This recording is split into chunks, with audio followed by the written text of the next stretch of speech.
Hi, I'm Ashley Collier, the Mortgage Maven, and this is your daily market update for Thursday, August 21st.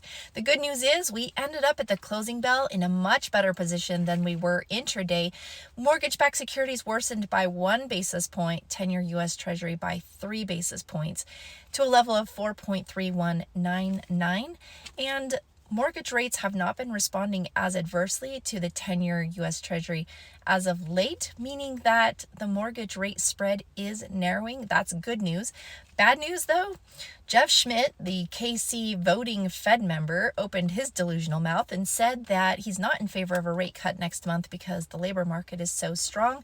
And now we're seeing the odds of a rate cut next month dwindling. It was 92, then 82, now currently sitting at 73% chance.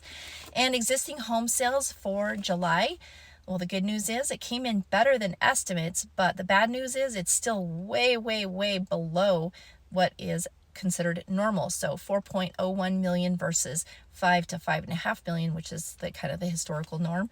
And Diana Olick from CNBC trying to spin this as a very negative housing story because dispelling fear is how she gets her viewers.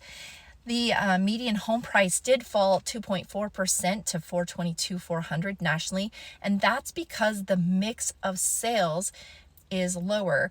It's definitely an affordability challenge that's happening. So more homes that are selling on the lower end is pushing the median home sales price. It is not indicative of your home value or appreciation. So don't get those two mixed up. And 4.6 months is considered a balanced market with balanced inventory, and that's exactly what we're at nationally.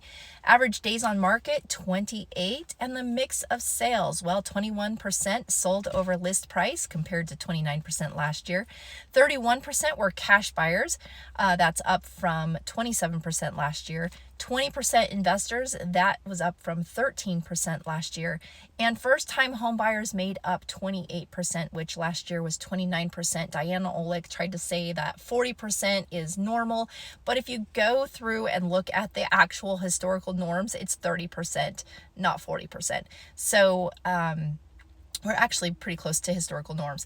On the jobless claims, initial claims up 11,000 to 235,000, continuing claims up 30,000 to 1.972 million, which is the highest continuing claims we have seen since November 2021 when we had the pandemic.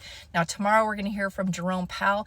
His comments could be very market moving, so you will want to tune into tomorrow's daily market update.